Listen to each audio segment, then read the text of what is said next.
Assalamualaikum obboleessa keenya tokko gaaffii na gaafatee ture. Gaaffiinis maal jedha? Sagaleen dhaga'amuu didee akkamitti akka sirreeffachuu qabu natti himi jedhee jira. Gaaffiinis yoo isin mul'atu didee gaaffiin kana fakkaataa jechuudha. Sagaleen dhaga'amuu didee itti sirreeffadhu naaf himi. Baay'ee tokkoon rakkachaa jira. Please. Obboleessa kiyyaa sagalee PC keetii karaa sadiin sirreeffachuu dandeessaa yoo dhaga'amuu didee. Tokkoffaan this PC yookiin my computer irra right click godhuudhaan manage ajoo kanarra click goota. San booda siifin dhiyeessa.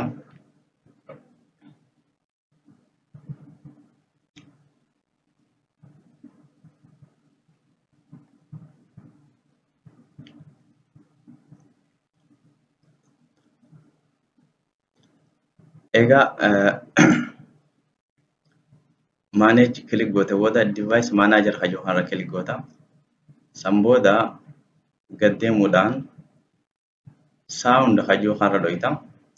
San booda right click godhuudhaan maal goota update driver jettan.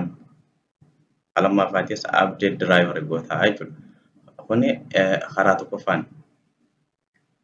Device manager yoo si boodide karaa lammaffaan device manager itti baafachuu dandeessu as search kanarratti maal barreessita device manager.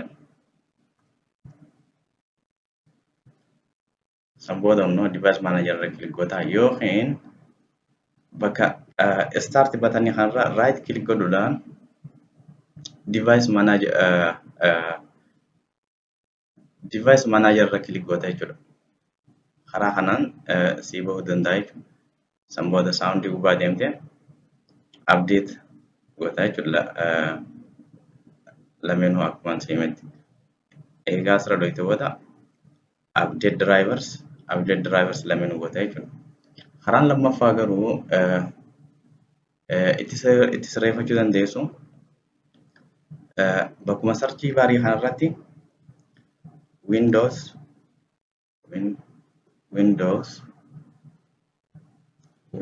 update setting ajoo kana Windows update.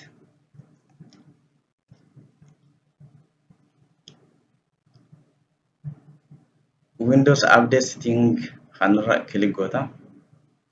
San booda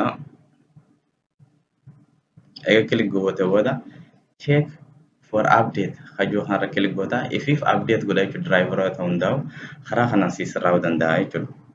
Karaan inni sadaffaan itti sirreeffachuu dandeessu maal inni websaayitii haalaan barbaachisaa ta'e tokko sitti hima achirraa sooftiweera gabbuufachuu dandeessaa jechuudha. Kunis maali? Websaayitiin kun maal jedhama? Get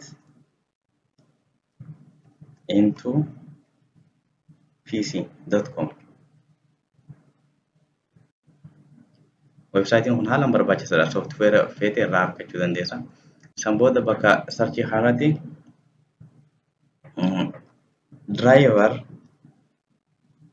package itti barreessuudhaan sarchi goota.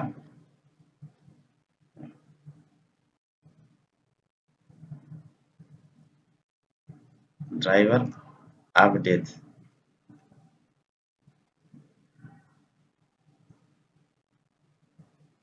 San booda kanneen keessaa tokko maal goota download godhuudhaan itti sirreeffachuu dandeessaa jechuudha obboleessa kiyya. Yoo si toluu didee ammas comment irratti naa barreessi. Furmaata biraa barbaannaaf jechuudha. Assalaamu alaikum.